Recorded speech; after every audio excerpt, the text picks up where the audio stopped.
Abonnez-vous et cliquez aussi sur la petite cloche de notification pour ne rien rater de nos prochaines vidéos. N'oubliez pas de partager aussi la vidéo et de la liker.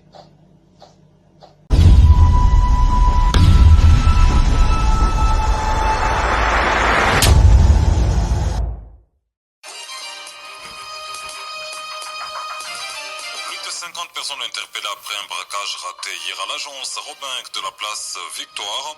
La police et l'armée ont pu neutraliser les assaillants retranchés dans le bâtiment de l'agence. Tous les otages ont été libérés avec succès, pas de blessés ni de morts. Les présumés braqueurs ont été conduits au commissariat provincial de la police de Kinshasa. Le mouvement Sauvons la RDC créé à Nairobi par l'ancien président Joseph Kabila est une nouvelle branche de l'AFC M23. C'est en tout cas ce qu'affirme la députée nationale, Jeannette Kavira. Elle parle d'un nouveau monstre créé pour continuer à tuer les Congolais. L'élu du Nord Kivu trouve absurde que ceux qui tuent tous les jours leurs frères et sœurs se proposent aujourd'hui comme sauveurs de la nation. Course au perchoir de l'Assemblée nationale. Le poste de président devrait revenir à l'Union pour la nation congolaise. C'est ce que soutiennent les députés nationaux du parti de Vital Kamerhe. D'après le député national Michel Moto, l'UNC regorge des têtes capables de mener à bon port la chambre basse du Parlement.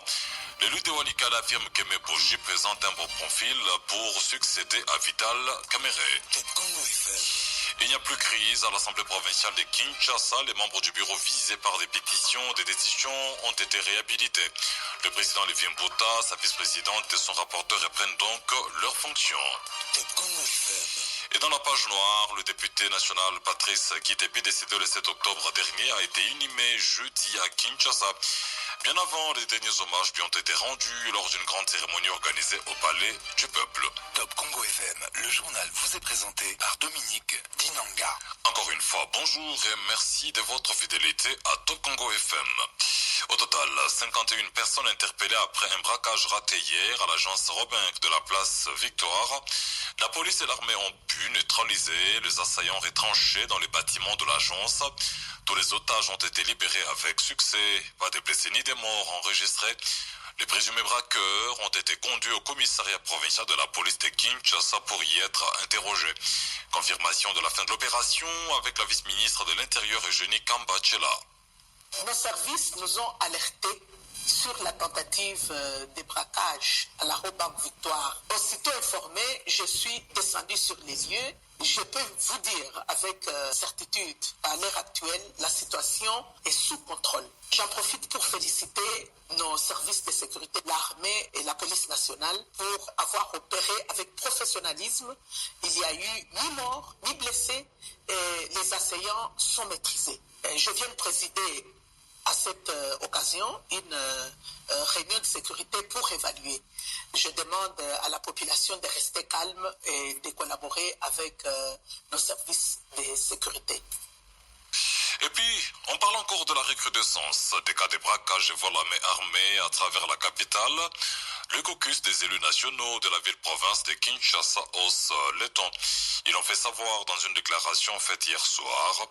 Révoltés par la tentative de braquage d'une banque hier en plein cœur du rond-point Victoire, les députés nationaux de Kinshasa dénoncent une capitale devenue une zone de non-droit suite à la délinquance de l'autorité.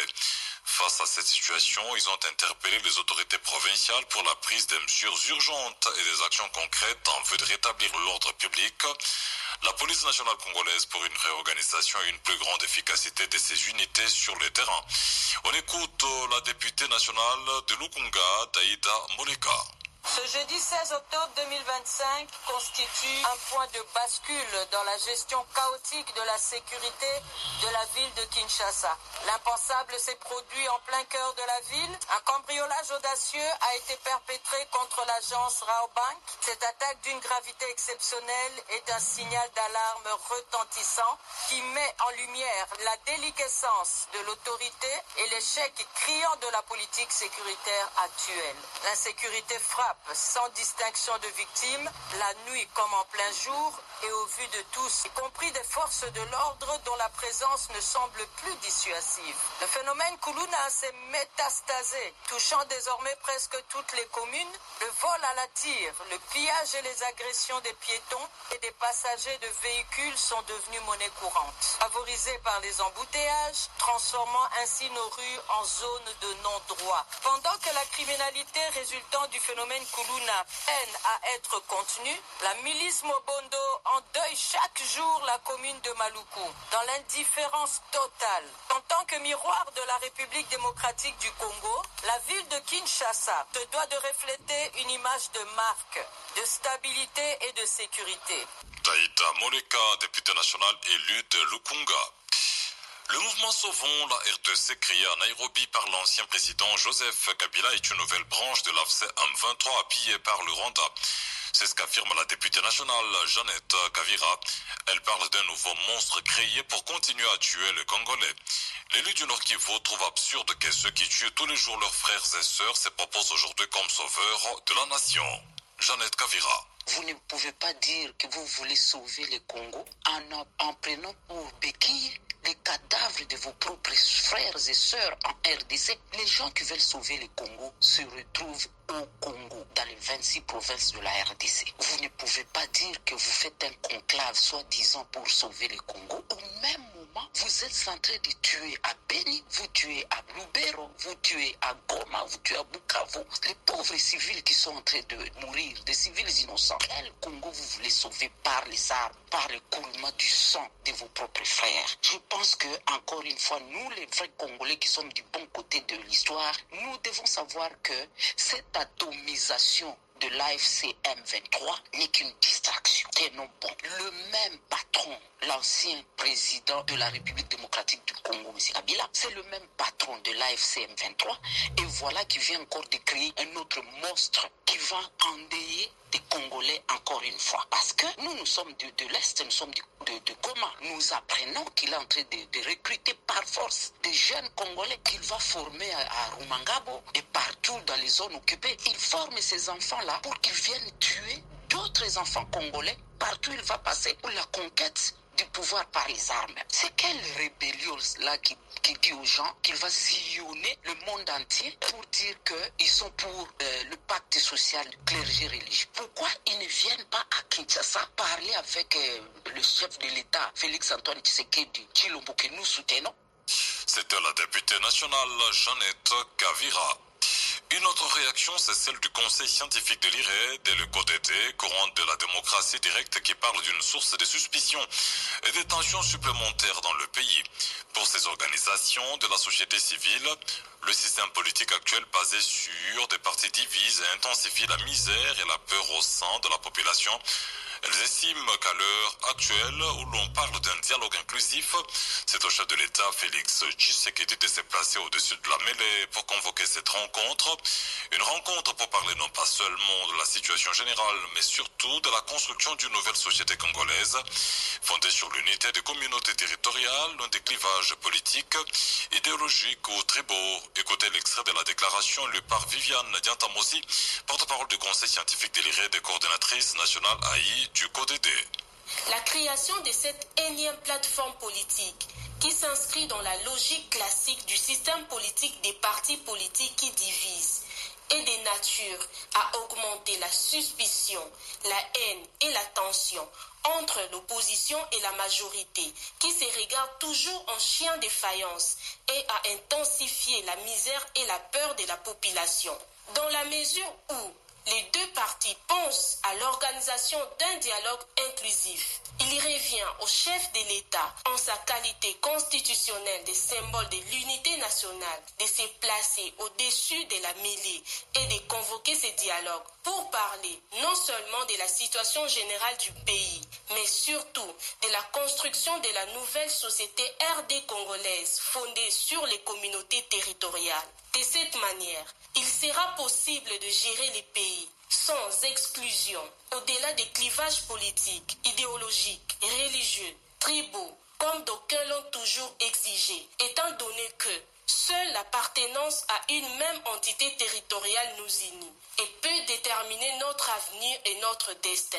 Il sera aussi possible de rétablir l'unité, la paix et la cohésion nationale. À cet effet, les conseils scientifiques de l'IRED lancent un appel vibrant à la population à se joindre au courant de la démocratie directe en sigle CODD, une plateforme citoyenne de la société civile plurielle pour parler d'une même et seule voix au dialogue en réclamant l'amélioration du... Recueilli par Isabelle Moingo. Et pendant ces temps, un calme règne sur toute l'étendue du territoire de Chabunda au sud Kivu. C'est ce que confirme le colonel Benjamin Kisembo, commandant secteur opérationnel Sokola 2, Nord et Sud Kivu. Dans une déclaration faite à l'issue d'une visite des unités déployées dans la zone, l'officier militaire a exhorté les militaires au sursaut patriotique à tenir leur position. Et à Nituri, les phares désappuillés par les résistants Ouazalendo ont déjoué jeudi une attaque des EDF près du site minier dit cinquantenaire à environ 2 km de Mayuano, territoire de Mambasa. Les bilans fait état d'un ADF tué et un autre mineur d'âge capturé.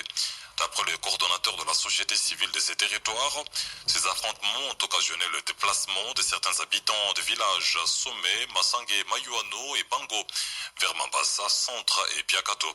Maître Jospin Boa, qui salue l'intervention de l'armée congolaise, rapporte que l'ennemi vise à attaquer le village Mayuano, un centre de négoce situé à 30 km au sud de Mambasa, sur la RN 44, route bénie dans l'objectif de piller pour son ravitaillement. Chaque jour, avec Top Congo FM, l'information comme il se doit avec Top Congo FM, la radio de toutes les générations. Course au perchoir de l'Assemblée nationale. Le poste de président devrait revenir à l'Union pour la nation congolaise. C'est ce que soutiennent les députés nationaux du parti de Vital Kamerhe. D'après le député national Michel Moto, l'UNC regorge des têtes capables de mener à bon port la chambre basse du Parlement. L'élu de Walikale, qui revenait d'une mission d'enquête parlementaire au Nord Kivu, affirme que Meboji présente un bon profil pour succéder à Vital Kamerhe, qui avait démissionné de ses postes à la suite d'une pétition visant sa destitution. Michel Moto. C'est vrai que nous suivons dans les réseaux sociaux, à travers les médias, il y a une petite agitation sur la succession du président de l'Assemblée nationale que nous appelons le Mali Vital Kamerhe. Il est vrai que nous, en tant qu'élus de l'INC, nous sommes d'avis et nous soutenons la position de tous les députés de l'INC qui souhaitent évidemment que la présidence revienne à notre parti et à nos alliés. Mais vous savez que pour être président de l'Assemblée nationale, il faut bénéficier du soutien d'une grande majorité des élus de l'Union sacrée pour la nation. Et donc nous sommes confiants. Nous espérons que nous aurons ce soutien et nous pensons que nous avons les candidats idéaux parce qu'il y a aussi les critères de géopolitique qu'il faut tenir en compte. Garder les équilibres institutionnels et pour ça nous sommes tous derrière la candidature de son Excellence Aimé Boji Sangara que nous pensons être en mesure de réunir l'Assemblée nationale pour atteindre des objectifs qui vont permettre à notre famille politique, l'Union pour la nation congolaise, notre parti et l'Union sacrée de la nation, notre regroupement derrière les chefs de l'État. Et donc nous appelons calmement tous nos compatriotes, nos camarades, nos cadres du parti, ainsi que tous nos alliés à rester sereins. L'heure viendra où notre autorité du parti, l'honorable Vital Kamerhe, donnera la ligne à suivre derrière la vision du chef de l'État qui est l'autorité morale de notre grande famille politique. C'était le député national Michel Moto. La crise institutionnelle est loin d'être décrispée dans la province du Congo. Les 14 signataires de la pétition contre le président de l'Assemblée provinciale Osleton appellent la convocation des membres du bureau et du gouverneur au ministère de l'Intérieur à Kinshasa. Ils exigent le respect de la loi pour le bon fonctionnement de cet organe délibérant, notamment la poursuite de l'examen de cette initiative de déchéance après la mise en place de la commission ad hoc. Et puis, fin de la crise à l'Assemblée provinciale de Kinshasa, 3 membres du bureau sont réhabilités de leur fonction, dans leur fonction bien entendu. Lévien Bouta, président, Chinyama Germaine, vice-présidente, et Kongolo André, rapporteur de l'Assemblée provinciale. La plénière a pris acte du retrait des propositions des résolutions de déchéance par leurs initiateurs pour des raisons de paix et de stabilité de l'organe délibérant de Kinshasa. Et l'exécutif provincial de Kinshasa tient à se doter d'un budget normalisé, réaliste et ambitieux. C'est dans ces cadres que le gouverneur de Kinshasa, Daniel Bumba Lubaki, a procédé au lancement solennel des activités de conférences budgétaires pour l'exercice 2026. Ces travaux qui se tiennent du 20 octobre au 30 novembre permettront aux experts de la ville, membres de la commission, délégués des différentes régies et services d'assiette, ainsi que toutes les autres parties prenantes chargées d'élaborer l'avant-projet des dits budgétaires 2026, de réfléchir autour de cet objectif que c'est d'assigner le gouvernement provincial de Kinshasa. Génoréma. Dans son mot, le ministre provincial en charge du budget a dressé un tableau récapitulatif des budgets de la ville de Kinshasa depuis l'ère de la décentralisation, soit de 2008 jusqu'en 2024.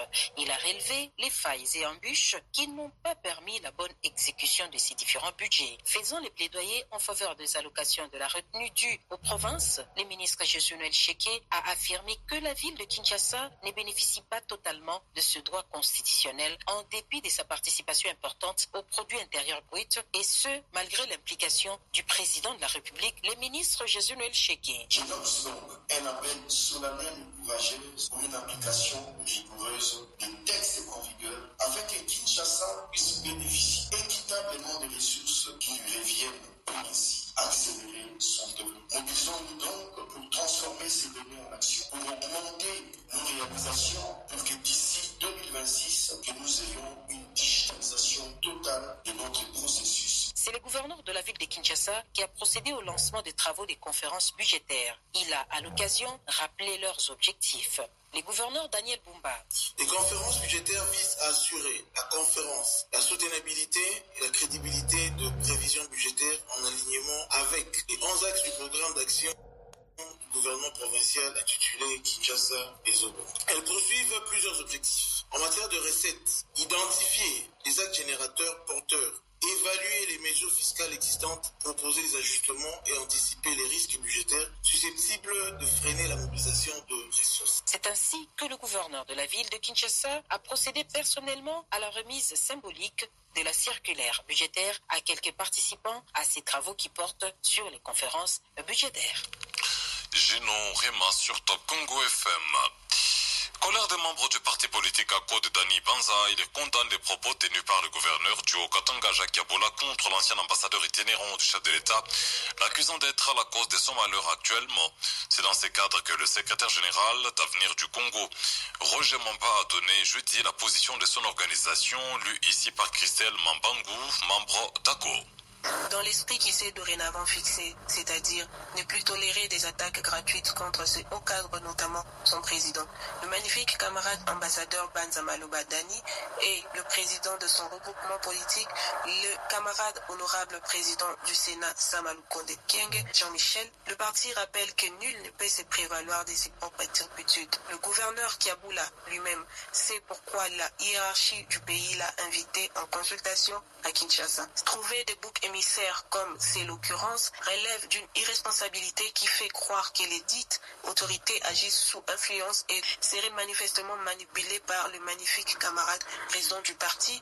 Un fait est incontestable. Banza Maloba Dani est un leader du pays et grand notable du Grand Katanga. Les actions qu'il pose avec altruisme au profit de la population sont des témoignages éloquents. Banza Maloba Dani agit avec discrétion. Il œuvre pour l'émergence d'autrui, surtout de jeunes. Le parti politique ACO note seulement que depuis l'annonce de son retour au pays, certains s'agitent. Lui-même l'a clairement dit qu'il ne rentre pas au pays pour occuper une quelconque fonction et encore moins remplacer quelqu'un dans son poste. C'est encore forcément le cas pour le poste du gouverneur du Haut-Katanga. Cependant, il reste loyal et fidèle au président de la République qu'il appelle affectueusement grand frère. Faute pour monsieur le gouverneur Kiaboula Kato et Jacques de revenir sur ses propos mensongers et, à la limite, outrageant sur la personne du président d'ACO. Il lui est conseillé de s'abstenir à la longue des discours diffamatoires contre ces dignes fils de la RDC en général et du Grand Katanga en particulier. Le Grand Katanga a besoin de cohésion, de consensualité et surtout pas de querelles de bas étage,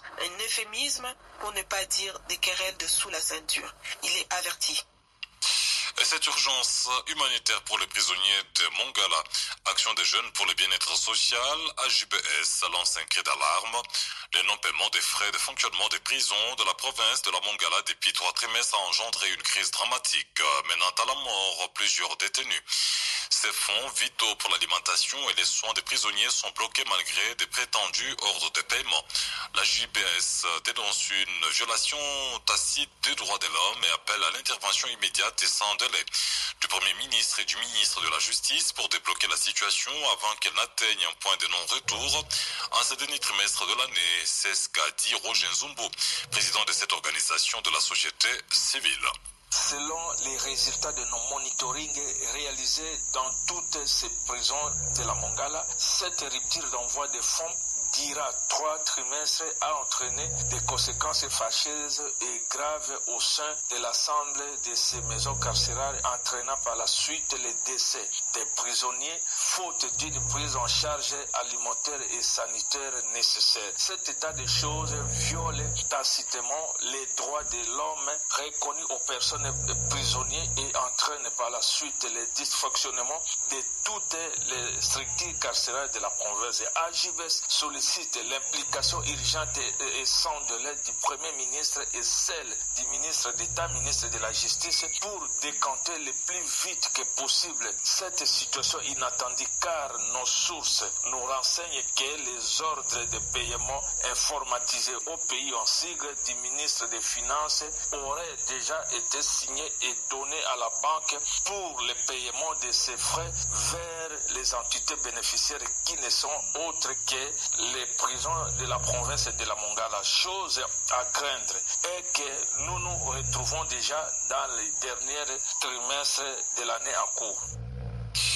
Et puis, audience solennelle de la rentrée judiciaire de la Cour de cassation, nous en parlons encore. Le premier président, Léon Domba Kabeya, avait sérieusement dénoncé de mauvaises pratiques, notamment dans les milieux des avocats. S'était-il attaqué aux avocats ou il est allé en guerre contre la corruption? Nous avons posé la question à Maître Willy Wenga, avocat au barreau de Kinshasa-Gombe.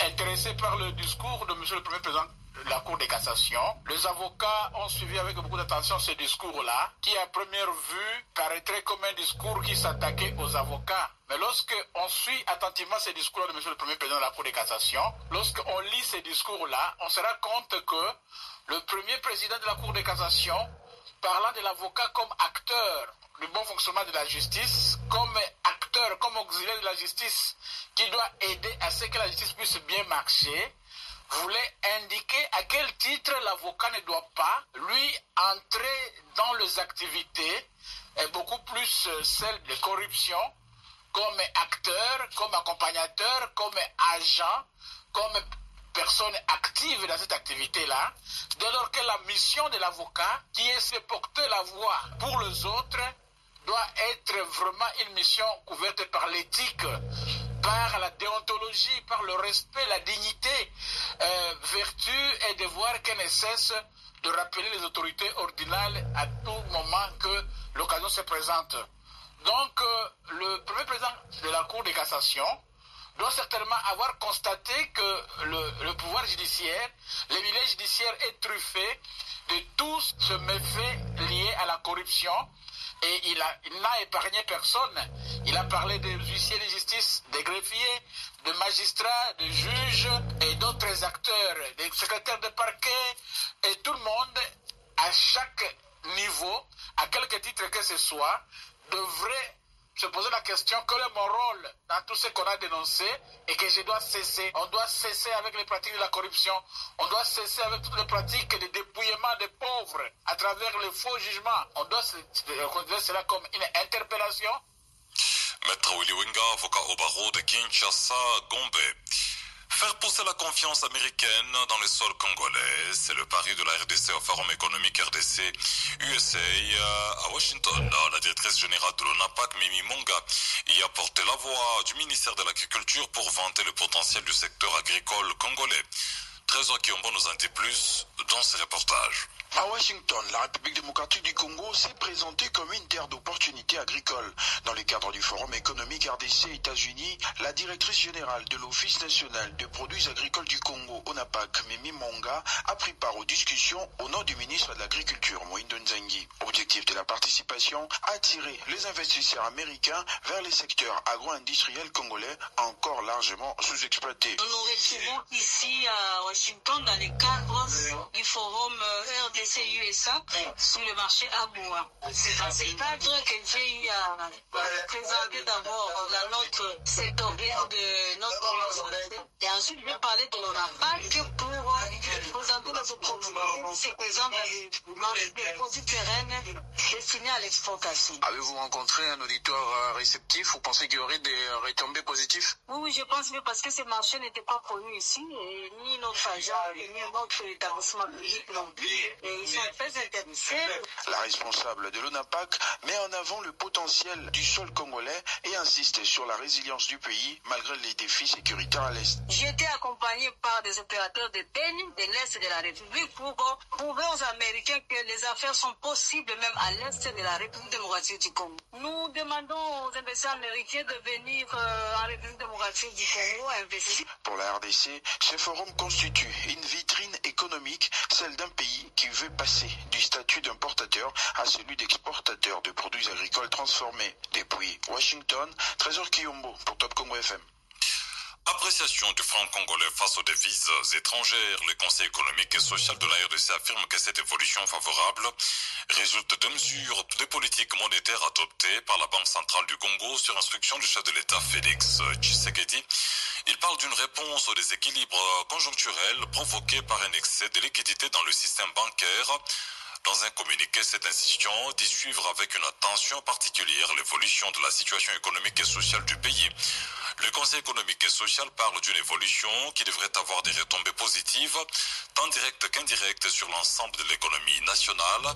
Le Conseil économique et social affirme que l'appréciation du franc congolais augmente le pouvoir d'achat des Congolais, stimule l'investissement et l'emploi, renforce la stabilité économique, allège le coût de la vie pour la population.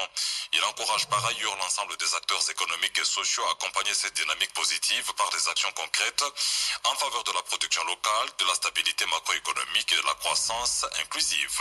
Marcel Kitambala. Parmi les retombées, le Conseil économique et social parle d'une hausse du pouvoir d'achat des ménages. La valorisation du franc congolais induit que le produit importé coûte moins cher. Les prix des denrées alimentaires, de produits pétroliers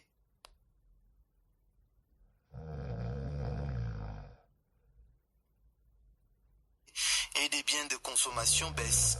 Cette situation stimule la consommation intérieure, moteur principal de la croissance. Un autre facteur, c'est l'effet d'entraînement sur les investissements. L'augmentation de la demande intérieure pousse les entreprises à investir davantage pour répondre à cette nouvelle demande. Cela s'est traduit par plus de production, plus d'emplois et plus de dynamisme économique. Cette évolution porte aussi un impact maîtrisable sur les finances publiques. Même si l'appréciation peut temporairement réduire la valeur en francs des recettes publiques en devises, cette diminution sera compensée par 3 mesures. La suppression des allègements fiscaux accordés en 2024 aux importateurs et pétroliers, générant de nouvelles recettes, l'augmentation du volume d'activité économique grâce aux investissements privés, la reprise des exportations des cobaltes soutenues par la hausse des prix internationaux. Par ailleurs, la stimulation de l'activité économique par la consommation engendre une augmentation des recettes fiscales indirectes et directes.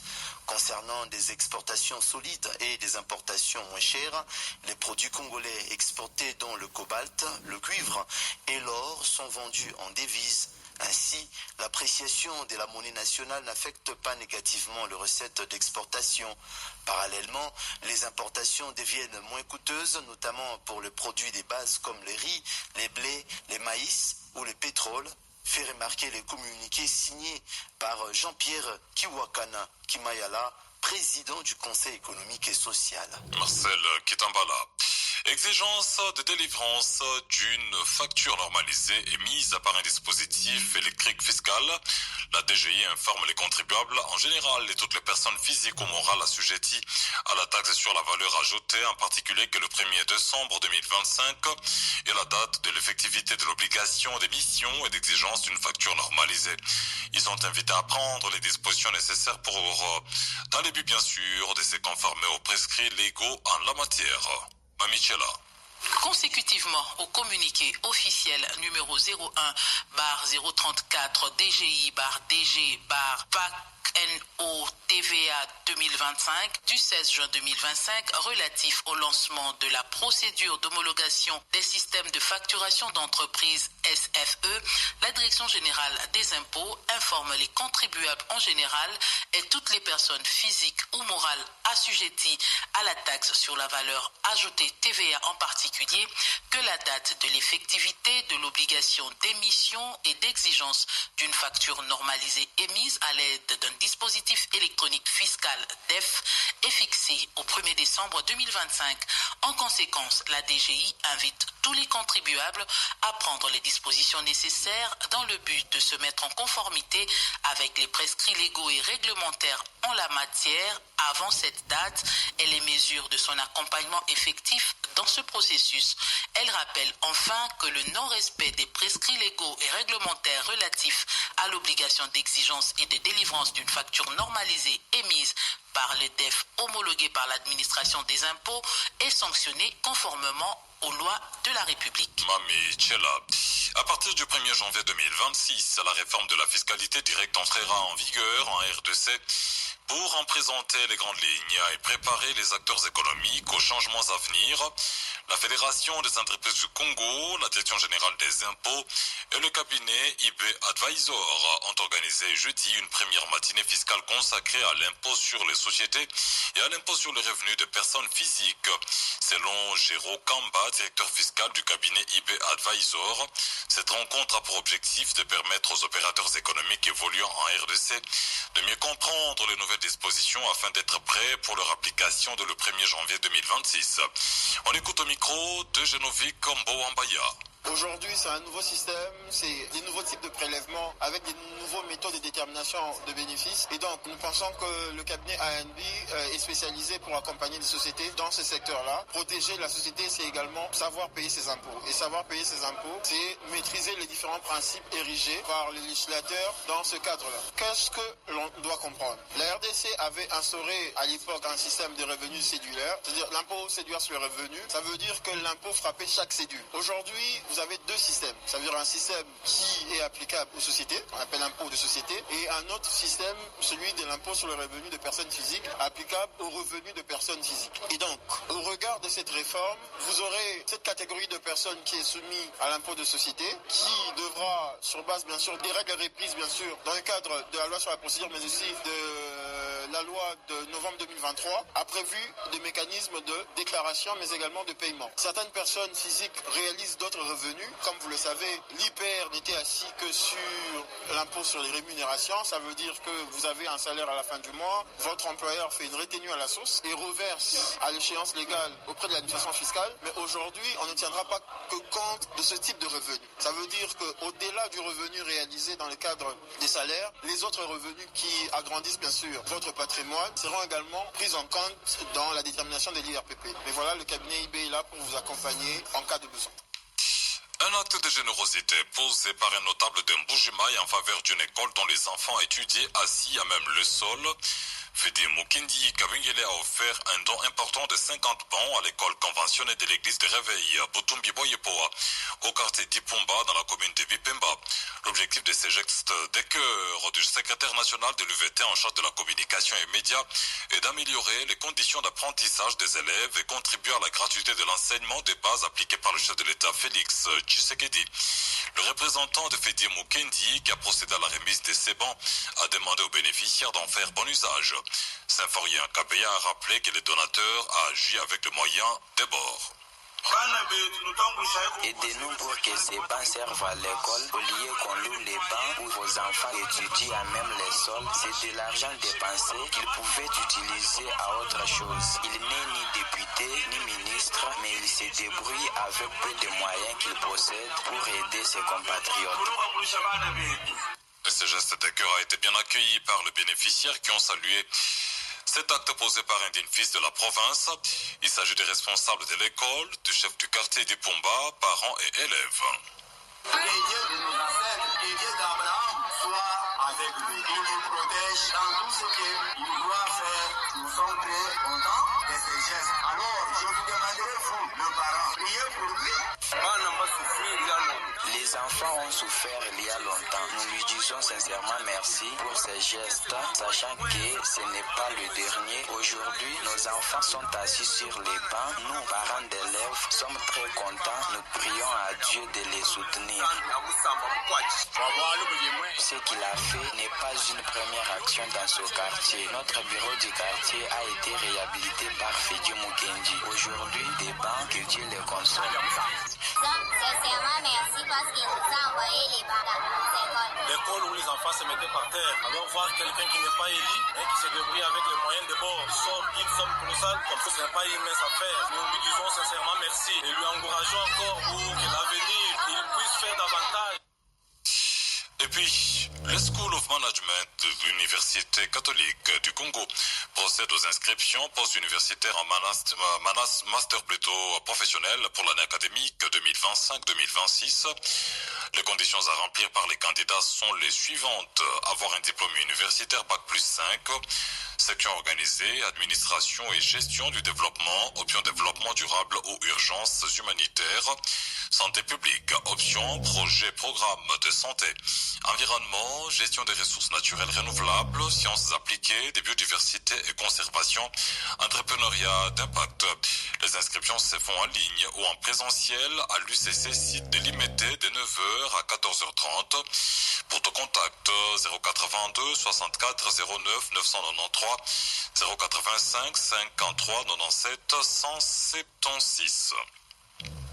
Coup de gueule du syndicat national des infirmières et infirmiers du Congo unique. Le syndicat dénonce le silence absolu du ministère de la Santé concernant la paye des infirmiers. Il indique qu'après avoir perçu les salaires des mois de juillet et août, le personnel soignant n'a pas reçu son dû pour le mois de septembre. Mais le ministère, lui, s'apprête à l'heure actuelle à lancer directement la paie trimestrielle d'octobre. L'UNIC s'insurge contre cette manière de procéder qu'il perçoit comme une tentative de tuer les infirmiers et sacrifier ceux qui sauvent les vies des malades. D'un ton ferme, il prévient que si leur salaire de septembre n'est pas payé d'ici le 20 du mois en cours, tous les infirmiers de la RDC vont se prendre en charge. On écoute Rigobert Lusembo, secrétaire général adjoint de l'UNIC. Le moment est grave au sein du ministère de la Santé, on ne comprend plus rien. Il y a un silence absolu, il n'y a pas d'explication, il n'y a rien qui se dit à propos de la paye des infirmiers cadres du ministère de la Santé. Comment expliquer la paye et trimestrielle? Vous avez payé les gens au mois de juillet, au mois d'août, arrivé au mois de septembre, vous ne le payez pas. Et vous lancez directement la paye de T4 qui commence par le mois d'octobre. Et aucune information. Non, ça c'est trop, c'est trop. Nous avons compris que les gens veulent tuer les infirmiers. Les gens veulent sacrifier le professionnel de santé qui sauve les vies des malades, qui touche les malades jour et nuit. Ça c'est une façon de nous déstabiliser, de nous décourager. Entre-temps, le chef de l'État l'a dit. Le peuple d'abord. Mais où est ce peuple d'abord? Sur ce, nous demandons l'implication directe de son Excellence, Monsieur le Président de la République. Et nous demandons à Madame la Première ministre d'instruire ses services pour qu'ils puissent régulariser, qu'ils puissent nous payer. Et dans le reste de l'actualité, cette page noire, le député national Patrice Kitebi décédé le 7 octobre dernier a été inhumé jeudi à Kinshasa. Bien avant, les derniers hommages lui ont été rendus lors d'une grande cérémonie organisée au Palais du Peuple. Prenant la parole au nom de l'Assemblée nationale pour l'oraison funèbre, le deuxième vice-président Christophe Mbosso Kodiapanga salue l'intelligence, la bravoure et la simplicité de cet homme rassembleur dont les empreintes sont restées indélébiles dans la gestion de la chose publique.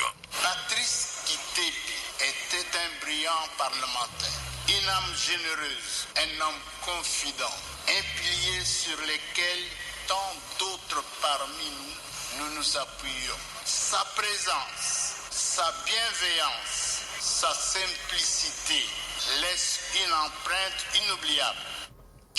Christophe Mbosso, bien avant cette oraison funèbre, le président de la commission ECOFIN et bonne gouvernance de l'Assemblée nationale, le député national Guy Mafuta Kabongo, a salué la mémoire d'un grand technocrate au grand cœur. C'est avec une profonde émotion et un immense respect que je prends la parole en ma qualité de président de l'ECOFIN de l'Assemblée nationale pour saluer la mémoire d'un homme d'exception. J'ai cité l'honorable Patrice Kité Bikibol-Voul, premier vice-président de notre commission, dont le départ laisse un vide immense dans nos cœurs comme dans nos travaux. Top Congo FM, ouverte sur le monde. Top Congo FM, l'information à chaque moment que l'actualité l'exige.